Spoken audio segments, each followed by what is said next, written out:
अरूज, मुझे ये बताएं कि टिकटॉक की जब हम बात करते हैं, क्रिटिसाइज भी बहुत किया जाता है प्लेटफॉर्म्स को, आपकी फैमिली का प्रेशर नहीं था कि आप पढ़ाई ज़्यादा करें, आपके ग्रेड्स अच्छे आने चाहिए, यूनिवर्सिटी में अच्छा परफॉर्म करो और ये सोशल मीडिया से दूर रहो? क्योंकि आजकल के माँ बाप जो हैं वो बच्चों को यही हिदायत करें, जो अभी 9th क्लास का रिजल्ट आया उसके बाद ख़ास तौर पे पेरेंट्स ये कह रहे हैं कि हमारे बच्चे इन्फ्लुएंसर्स, यूट्यूबर्स ने ख़राब किए हैं। अच्छा, मेरे सिनेरियो में ये था कि मेरे बाबा को नहीं पता था, मेरी मामा को भी नहीं पता था। अच्छा, छुप के बना रही थी? छुप के बनाई थी। तब इतना ज़्यादा इतना नौहा नहीं था टिकटॉक के बारे में।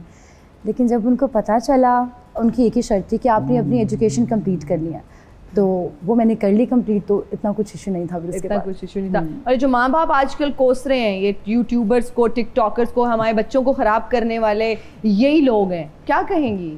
नहीं, मुझे ऐसा नहीं लगता। बच्चों की पढ़ाई का टाइम अलग होता है। अब आप बच्चों पे ये चीज़ मुसल्लत नहीं कर सकते कि आपने 24 आवर्स पढ़ना है या सोना है। एंटरटेनमेंट भी होनी चाहिए बच्चों की लाइफ में भी, क्योंकि आजकल बच्चे कह रहे हैं हमने यूट्यूबर्स बनना है, हमने पढ़ना ही नहीं है, हमने भी मिलियन फॉलोअर्स जो है ना बना लेने हैं इतने दिनों में। Study is very important, doesn't matter if you want to be a YouTuber या आपको कुछ भी बनना है, बट स्टडी सबसे ज़्यादा इंपॉर्टेंट है। तो मेरा तो यही मैसेज है कि बच्चों को पढ़ाई कंप्लीट करके उसके बाद उनकी मर्जी है, जो मर्जी करें। Very good message. Content creators बहुत पिकी होते हैं ये लोग, आसानी से कोई पसंद नहीं आता। You're young, you're dynamic, proposals भी आते होंगे आई एम श्योर। कैसा लड़का चाहिए शादी के लिए? नहीं सोचा। अरेंज या लव, ये भी अभी नहीं सोचा? नहीं, आई थिंक अरेंज। अरेंज? वाह, ज़बरदस्त। अच्छा अरूज, मोहब्बत क्या बार बार होती है या ज़िंदगी में एक बार होती है? सिर्फ एक बार होती है। एक बार होती है? आपको एक बार हुई? एक बार। और अभी वो कायम है या? कहाँ मिलती है मोहब्बत? कहाँ मिलती है? एक तरफा मोहब्बत है? इजहार किया है आपने? हाँ, मतलब मोहब्बत थी, है अभी भी।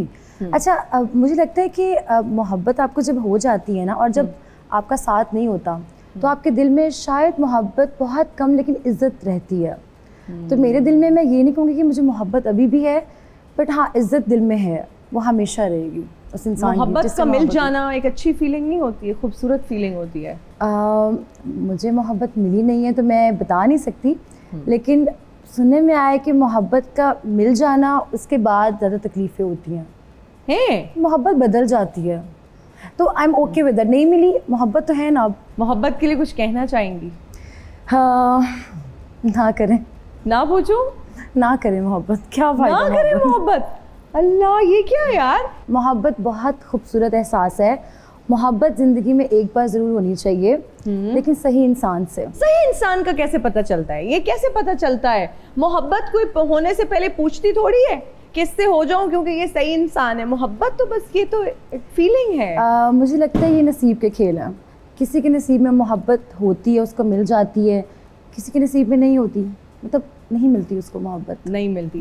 वली, मैं मर्दों से ये सवाल ज़रूर करती हूँ और उनके बड़े इंटरेस्टिंग और सच्चे जवाब होते हैं। वो कहते हैं मोहब्बत बार बार होती है। होती? अगर मैं एक खातून से मोहब्बत का पूछूं, क्या देख के मोहब्बत होती है? कुछ लोगों को आंखें, कुछ लोगों को बात करने का अंदाज, कुछ लोगों को बाल। आपकी क्या वो क्या पैमाना है? किससे? मैं खूबसूरती देख के मोहब्बत नहीं करता है, तो दिल देखने में तो टाइम लगता है। दिल नहीं, मुझे उसकी रूह से मोहब्बत होती है। रूह से कौन सी मोहब्बत है? आज जरा ये बताएं। रूह सोल जो होती है ना आपकी, जो आप देखें, आप जब लोगों को ना, जो आजकल क्या है, आजकल फेसबुक पे मोहब्बत होती है लोगों को, इंस्टाग्राम पे मोहब्बत होती है, सोशल मीडिया पे मोहब्बत होती है। But I believe on this कि आप जब किसी इंसान से मिलते हैं या किसी से बात करते हैं ना, आपको उसका आइडिया होना शुरू हो जाता है। जब उसके साथ टाइम स्पेंड करते हैं, आप उसको मिलते हैं, आप उसके साथ जब वक्त गुजारते हैं, तब आपको उसकी रियलिटी पता चलती है कि ये है क्या। आजकल तो आप किसी को भी कहेंगे ना मोहब्बत हुई, हाँ फेसबुक पे देखा तो उसकी पोस्ट इतनी अच्छी थी, तस्वीरें इतनी खूबसूरत थी, मुझे मोहब्बत हो गई। वो मोहब्बत थोड़ी है, उसको मैं मोहब्बत नहीं कहता। उसका मोहब्बत नहीं कहते। तो मेरा सोचने का, समझने का, बिल्कुल this is good, I think mature approach है। अच्छा, इंडिया आप गए, आप लोग, और तब गए जब किसी को वीजा नहीं मिल रहा था, कोई इंडिया नहीं जा रहा था, कोई परफॉर्म नहीं कर रहा था, इंडिया से लोग यहाँ नहीं आ पा रहे थे, मुश्किल थे हालात बहुत ज्यादा। आपको कैसे वीजा मिल गया? क्या कोई खास ताल्लुकात हैं? क्या है? क्या गीदड़ सिंगी है?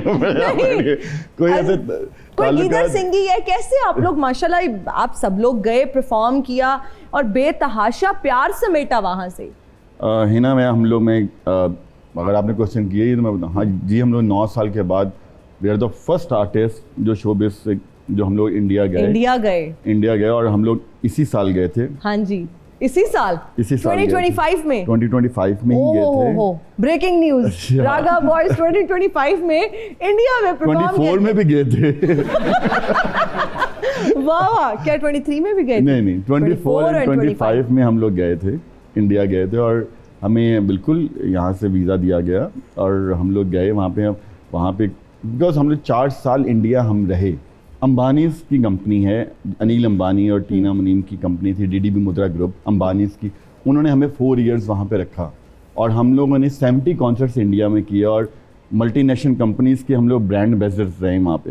और इंप्रेसिव। 2012 से लेकर 2016 तक हम 4 साल उधर ही थे। जब वाघा बॉर्डर से हम लोग गए तो यहाँ के साइड भी परेशान थी, हैरान थी और उस साइड वाले भी हैरान थे कि 9 साल के बाद कोई आर्टिस्ट आ रहा है उस साइड से। हाँ। तो हम लोग जब गए वहाँ पे तो उन्होंने वीज़ा देखा और वीज़ा हम लोग को वीवीआईपी वीज़ा हम लोग को दिया हुआ था।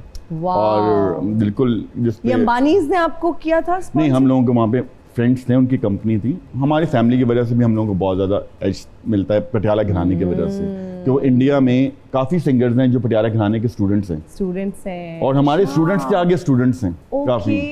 हाँ भाई, इसमें कोई शक नहीं कि इतने बड़े घराने से आपका ताल्लुक है, मौसीकार घराने से। हम लोग ये मेंशन मैं करना चाहूँगा कि I am the 9th generation my family in same business, same music business. 9वीं नस्ल अपने ख़ानदान की जो कि हम लोग अपनी लेगेसी को कंटिन्यू कर रहे हैं। मुंडा शेर लाहौर दा मेरे दिल ते तीर चलावे, मेरा बन जा दिल पर जानी तेनू समझाउनिया। मुंडा शेर लाहौर दा। अस्सलाम वालेकुम। वालेकुम अस्सलाम। बाबा जी, आप घर क्यों नहीं बैठते? मैनू एक गलती अज दसी ना नेहा जी, अगर तू मैनू साइलेंट मुंडा कह देवेगी तो तेनू साइबर क्राइम वाले फड़ के लै जाएंगे। अगर तू मेरे चिट्टे वालों की वजह तो मैनू अपना बाबा जी कहनी है तो मैं बहुत माइंड करांगा। मैं आपके चिट्टे वालों की वजह से ही आपको बाबा जी कह रही हूँ। लो जी, ये भी लड़ाई मुकानी है दो में। मैं भी आना मुड़ना नहीं तो तू भी नहीं बाज आना ये प्रोग्राम करन तो। मैं नेक्स्ट टाइम जदों भी आवांगा अपने वाल सारे काले खयाब ना करके आवांगा, फिर ते बाबा नहीं ना कहेंगी। वैसे भी मेरी है ये उम्र है केड़ी है, मां सदके जाए। इधर ते वेखो, हीरा बैठा हीरा, क्या बात है वली यार। यकीन कर, जदों भी मैं तेन वेखना मैनू अपनी जवानी याद आ जाती। मैं जवानी च डिट्टो कापी सी तेरी। आपको अपनी जवानी याद आती है? हाँ जी। बस करें, इनका बुढ़ापा भी ना आपकी जवानी से ज्यादा अच्छा होगा। I can bet my head on this. मैं जदों आना ना वली भाई, ये मेरे ना पर्सनल हो जाती। आप कह रहे हैं जवानी मतलब उनका और आपका कोई मुकाबला है? तुसी यकीन करो, यहो जी ये रोज दूजी वारी चीज मंगो ना तत्ती चाह उत्ते डोल दी।